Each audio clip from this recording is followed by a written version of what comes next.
You may find this hard to believe, but 60 Songs That Explain the 90s, America's favorite poorly named music podcast, is back with 30 more songs and 120 songs total. I am your host, Rob Harvilla, here to bring you more shrewd musical analysis, poignant nostalgic reveries, crude personal anecdotes, and rad special guests, all with even less restraint than usual. Join us once more on 60 Songs That Explain the 90s, starting Wednesday, May 17th, on Spotify. This episode is brought to you by Anytime Fitness. We may talk a whole lot about sports, but when it comes to keeping fit ourselves, there's definitely room for improvement. I hit this point early July. I was just like, I am not in good enough shape. I started trying to walk at least 15,000 steps a day, or hiking, or just anything to keep my legs moving. Now it's the end of 2023. I feel great. I had a physical 3 weeks ago, and the guy was like, "You're doing great. You're doing better than you were 3 years ago." I felt great. Whatever your goals are, progress is possible thanks to Anytime Fitness. Get a personalized plan and support from an expert coach anytime, anywhere. Visit anytimefitness.com to try Anytime Fitness for free. Start to train for your life. Terms, conditions, and restrictions apply. See website for details.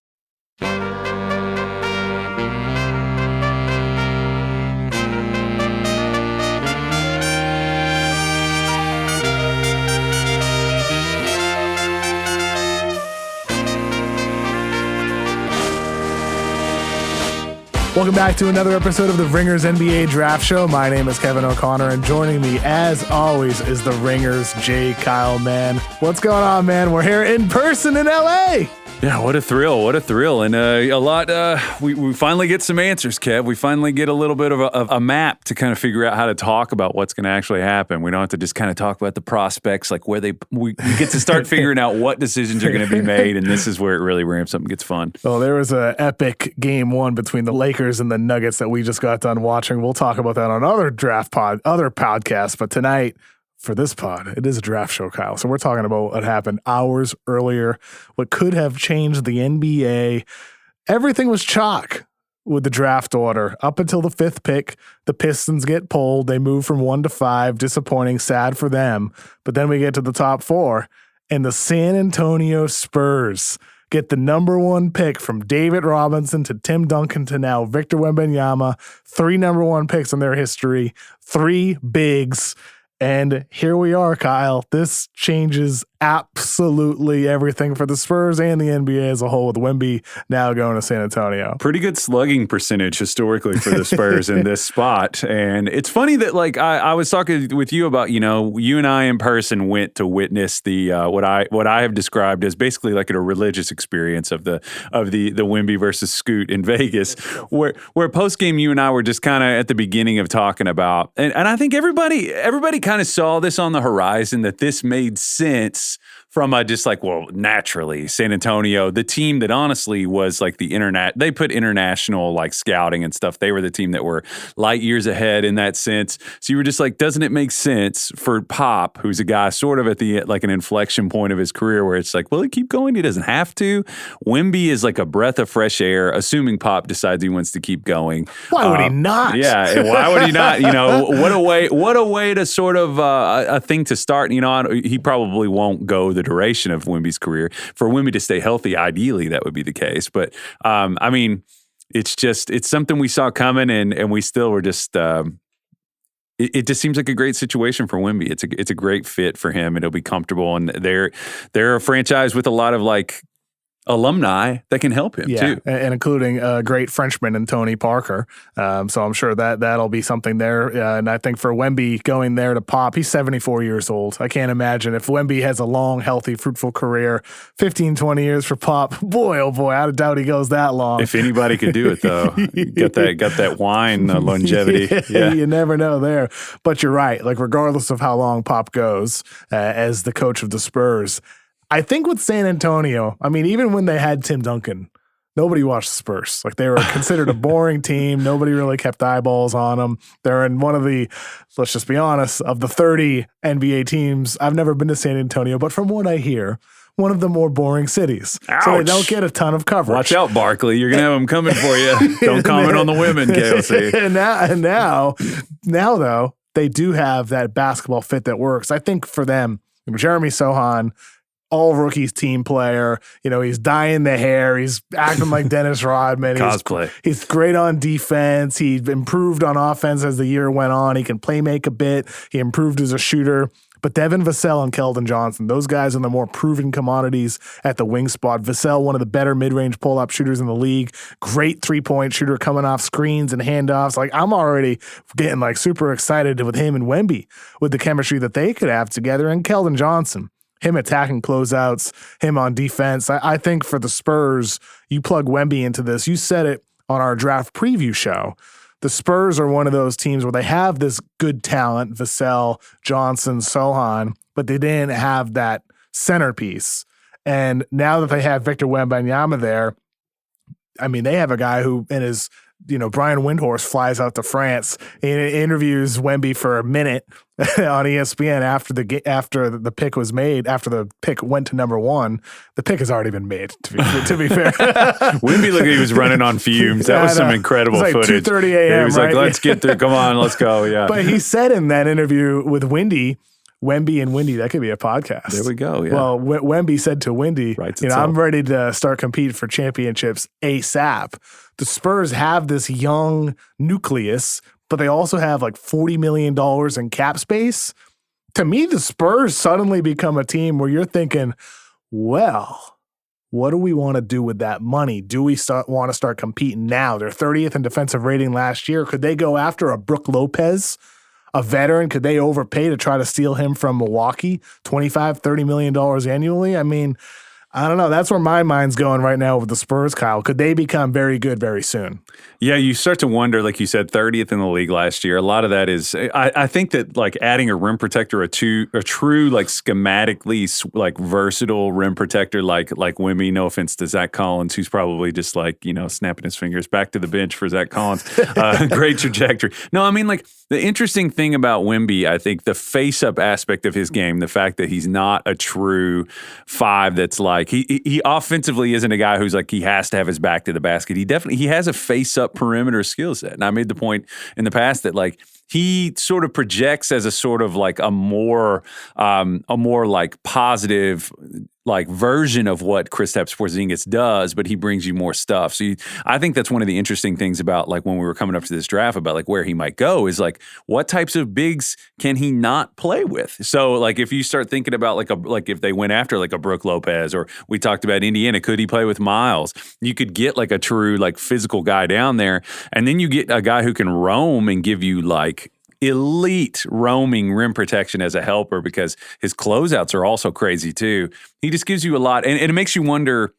I would shoot it back at you. How big of a jump from 30th to what? How much of a jump do you think San Antonio can make? I think it depends on what else they do. I really do. Because if I'm them, I want a Brook Lopez personally. And it's early in the process here. We're not yet done with the conference finals. We're just beginning.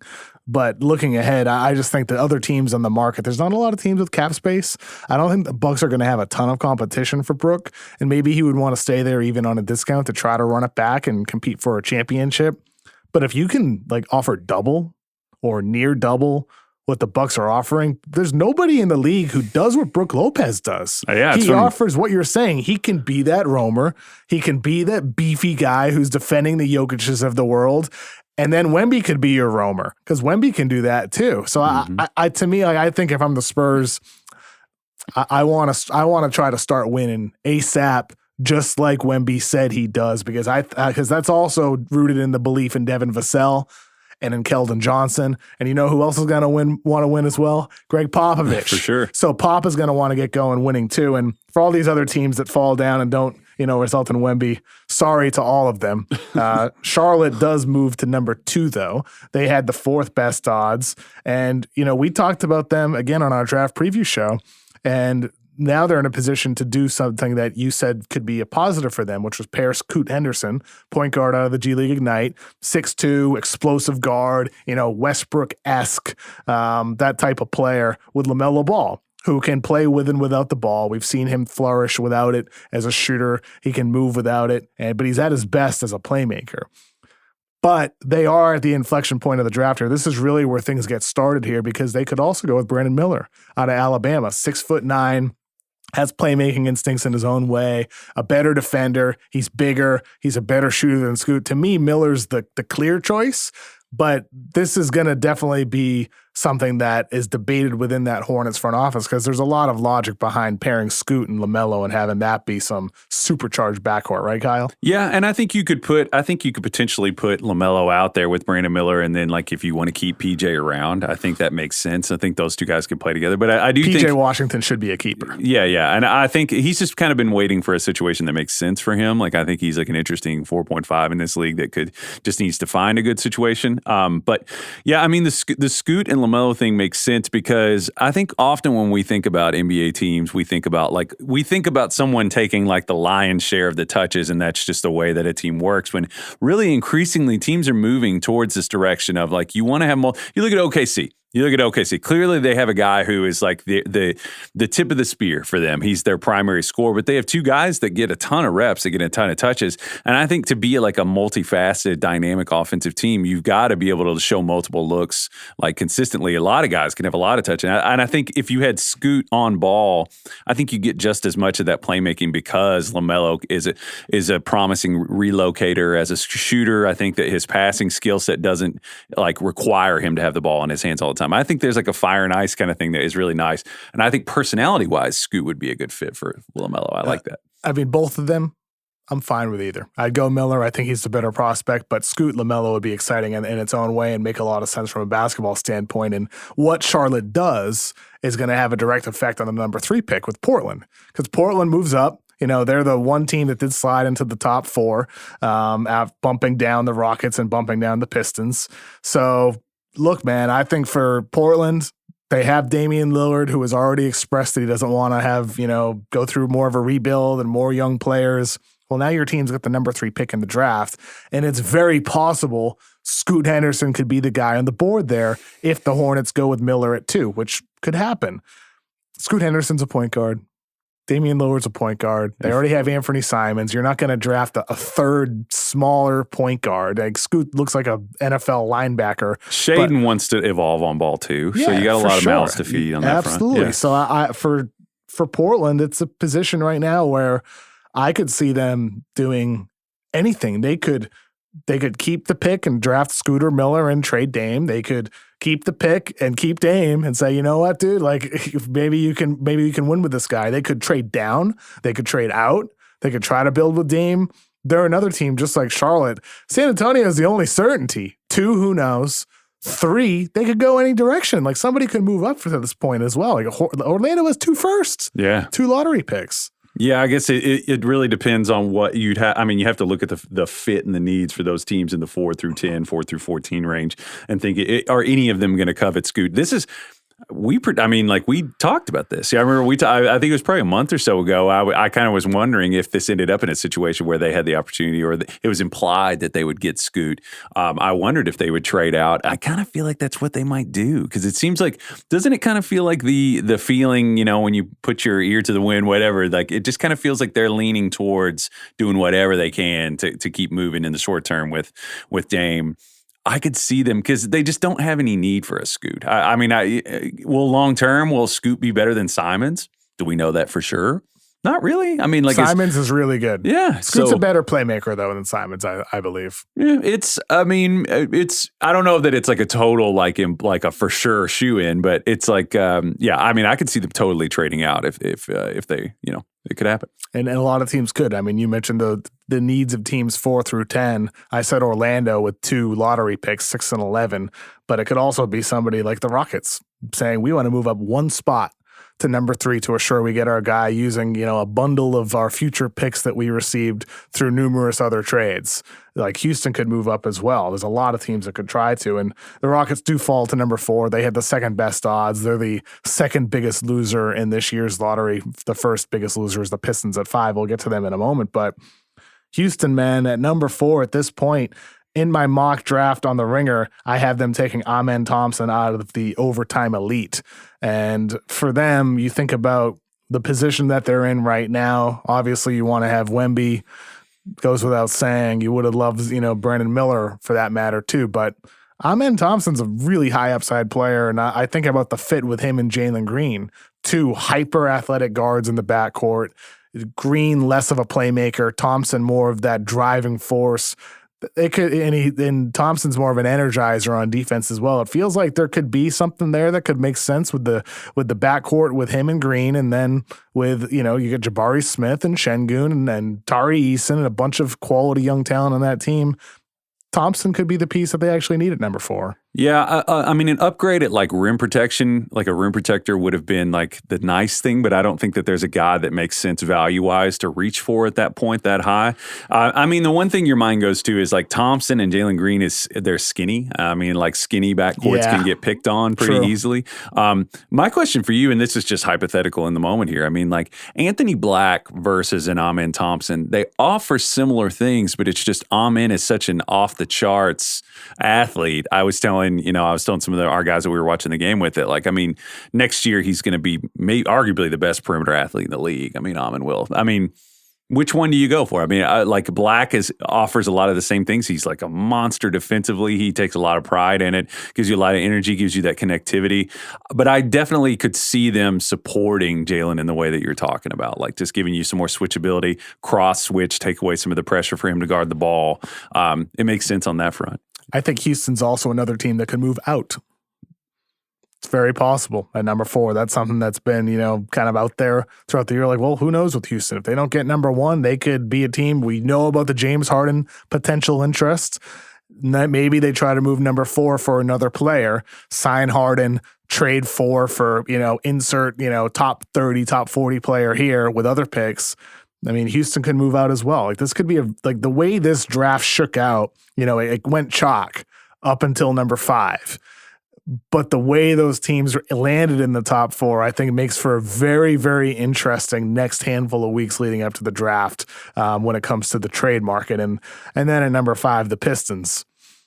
I mean, brutal. Yeah. I mean, brutal. Really brutal. You lose Cade all year and, And for what now? Yeah, I mean, assuming he really, it's a legitimate problem. I don't know if they held him out maybe longer than they had to or something like that. It was brutal. an issue. But I mean, maybe they wouldn't have, went as far with, the surgery and whatnot, but it was an issue. Yeah. Yeah, it's.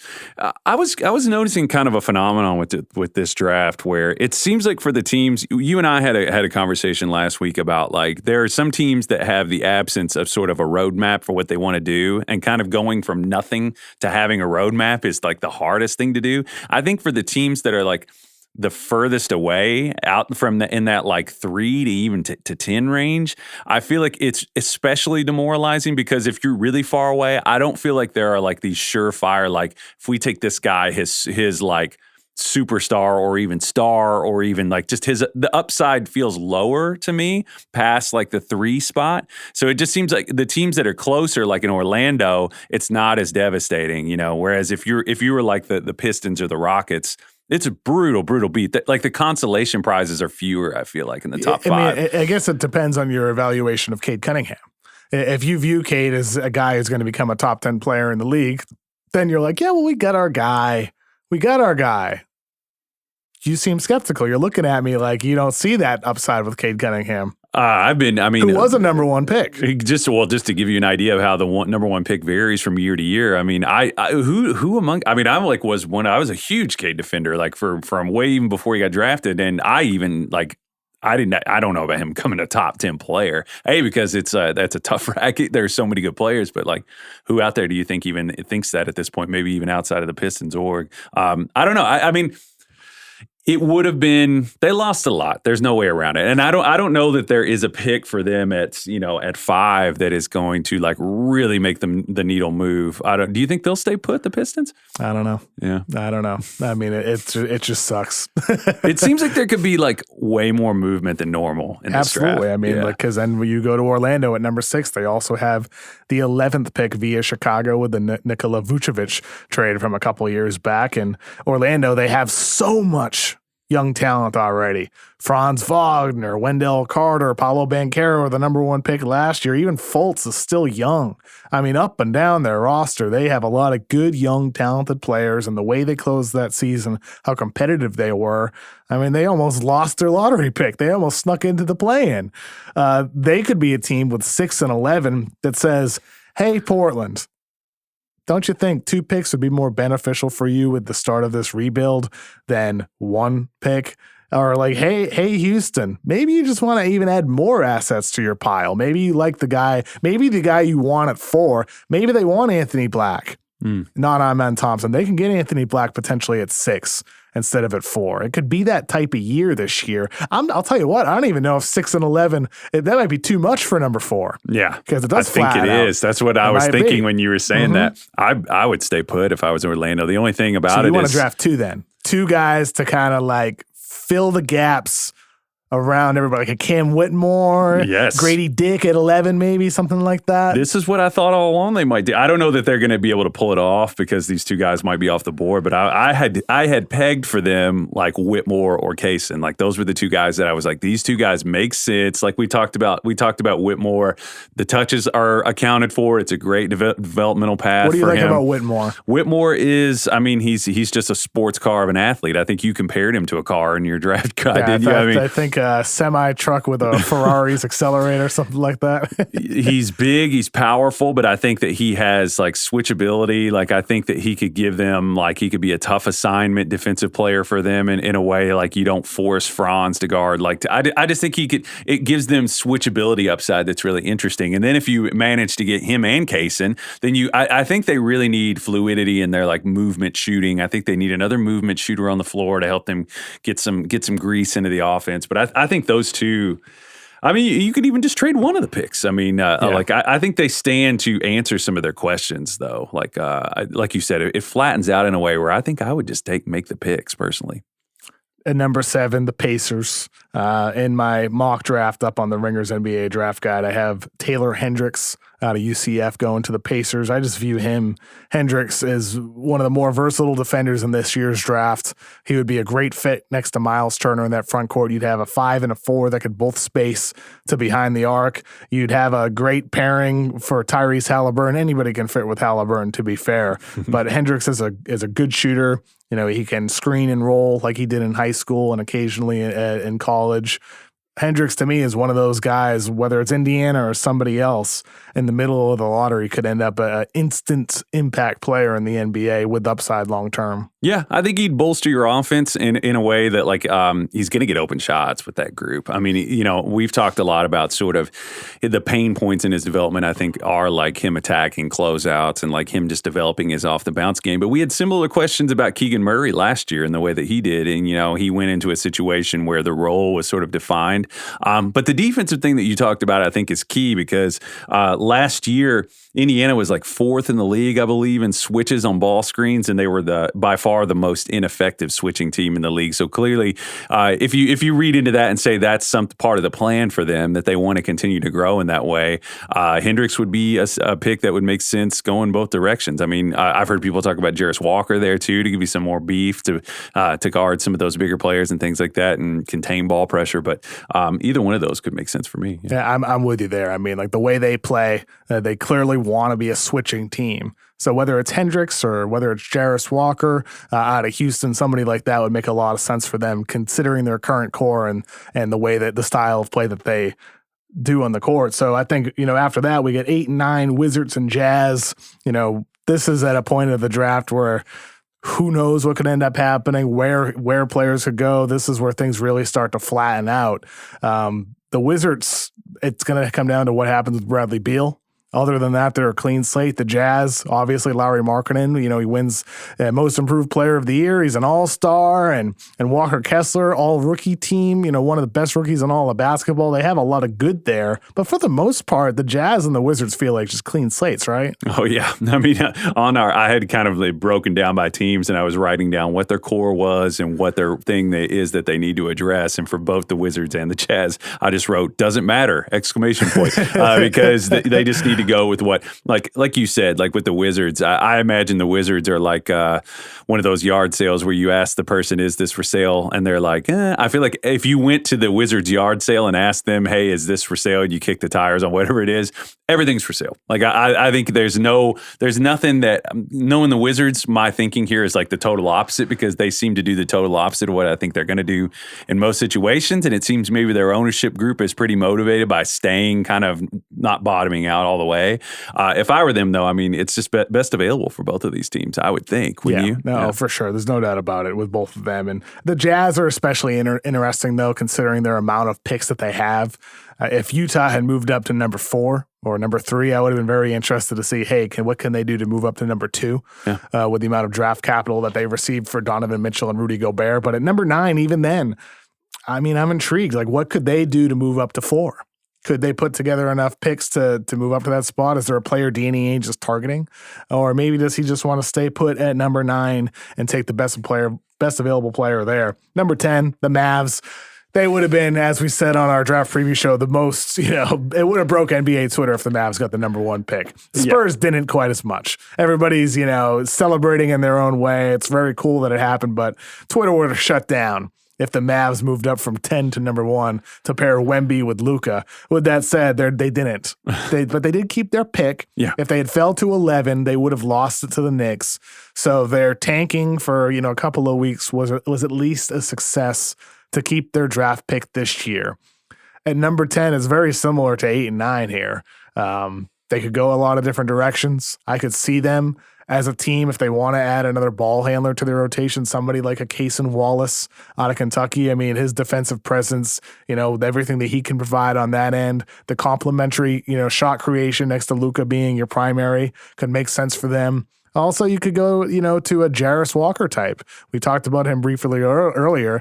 Out of Houston, someone who's versatile on defense. He did a little shot creation in high school, less so than at Houston. But primarily, I think about him like next to Luka, a screener, someone to force mismatches, a cutter, spot-up shooter, and a defensive weapon, which is something that they severely need in that front court. So I think for Dallas here, assuming they even keep the pick, again, another one of those teams, they're trying to win now. Are they actually going to keep their pick? But assuming they do, I lean towards a Jarris Walker type more so than a Cason Wallace type. But what do you think, Kyle, for Dallas? I think the two things that you're weighing are sort of the short timeline reality, which is the heaviest reality with Luka. I think that you got to draft somebody that's going to be ready to go. I know we've kind of talked about the guys that we have a list of guys that we think are going to be most ready to go out of the gate. And those tend to be older guys. But, if you're just going raw basketball thing, like what do we need the most? I think that it'd be amazing if they could add some more rim protection, if they could just add some more backline sort of competence.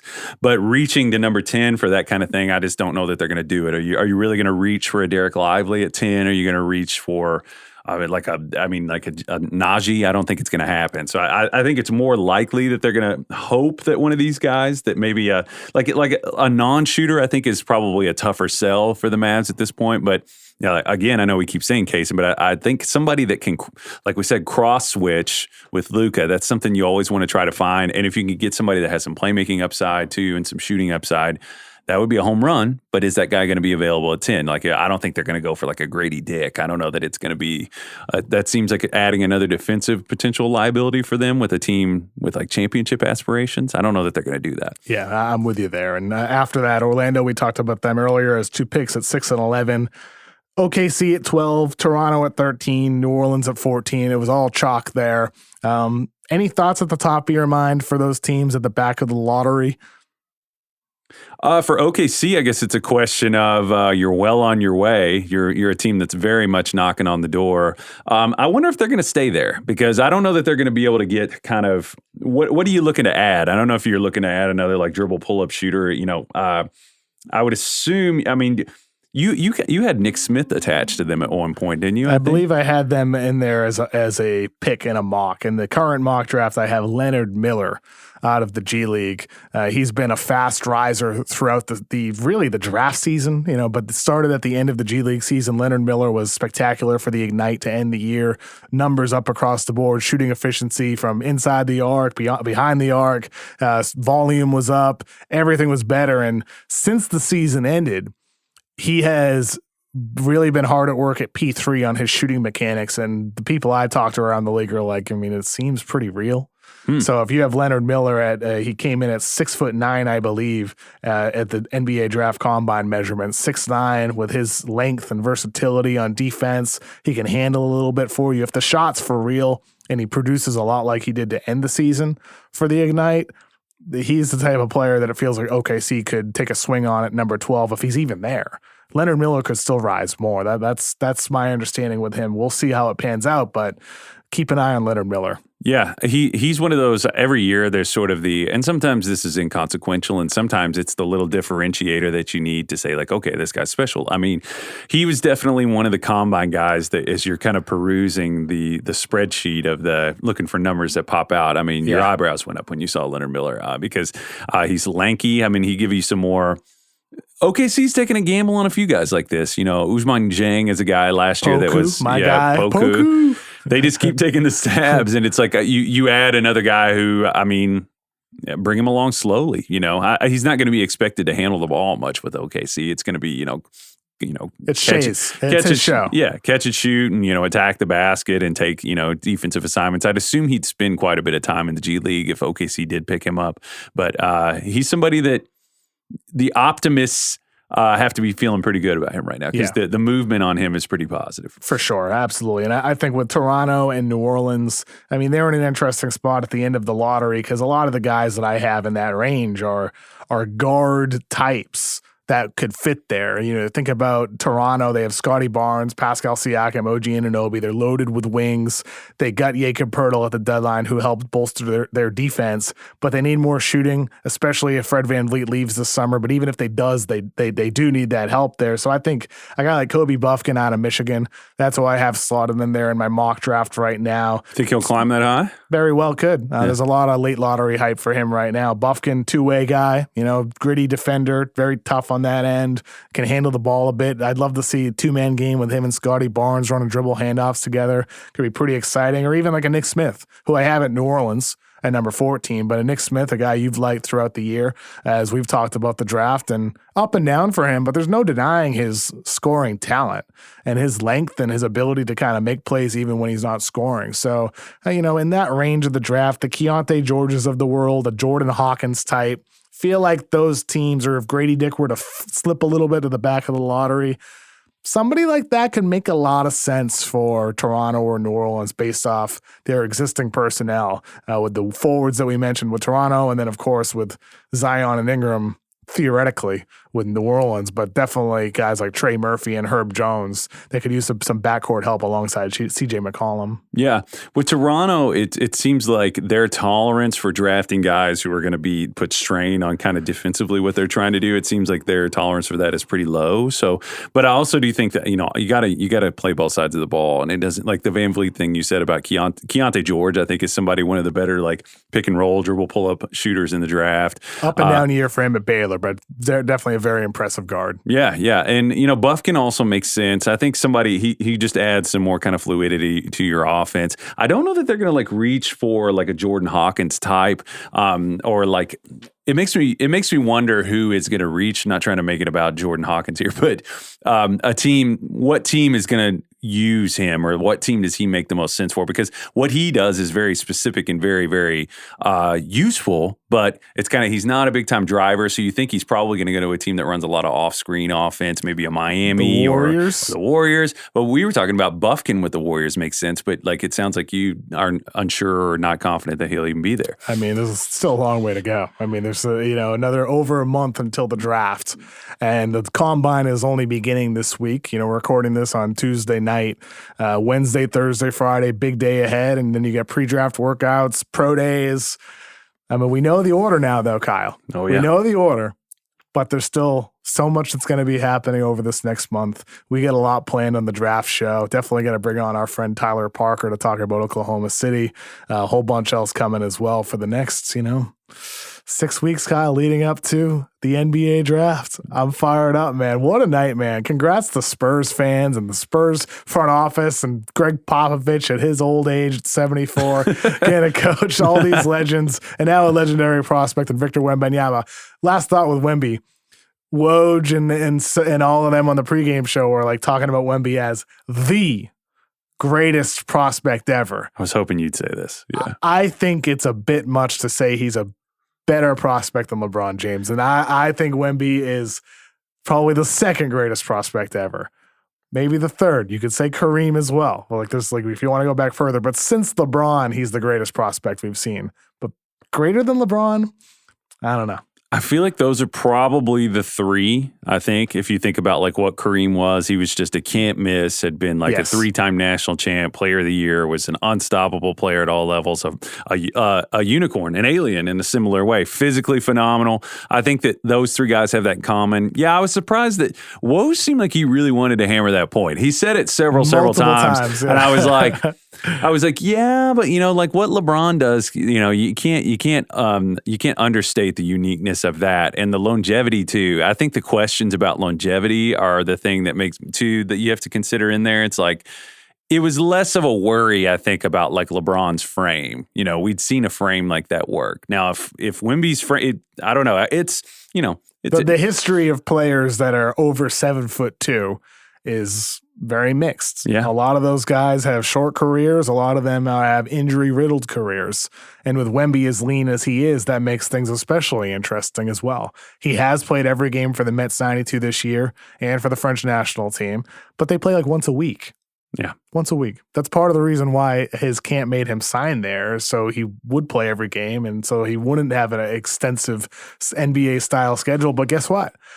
That's what it's going to be. And he's going to a team that one of the pioneers of load management. So this is a great man. This is a great. It really could be a great fit in a lot of different ways for Victor Wembanyama going to San Antonio. Yeah, Adam Silver under his breath was probably that's where his mind went. Stern would have been all over this. He would have been on the phone now. He's got to play. Stern would have had those lottery balls super weighted as they were bouncing around there in that private room. I said, I was like, we know the fix is in if Silver keeps blowing on his hands before he grabs the envelope. But we didn't see anything nefarious, luckily. Oh, man, dude, I'm fired up. I'm so excited to see what unfolds because, like we talked about San Antonio, suddenly maybe they become a team for trades, for free agents. So much is going to change over the months ahead. There's going to be a lot of rumors. I can feel it already. Trade season's going to be fun, Kyle. It's going to be wild, dude. I'm fired up, man. Kyle, thank you so much for flying out to LA and doing this podcast. I look forward to the coming weeks, man. Thank you so much. Thanks for having me. Thank you so much for listening to today's episode of the Ringers NBA Draft Show. Thank you to Jonathan Kermah for producing, replacing Jessie Lopez this week. He's out. He'll be back next week. Thank you so much. Please give us a rating and review wherever you listen to the podcast. It really does help. Have a good rest of your day.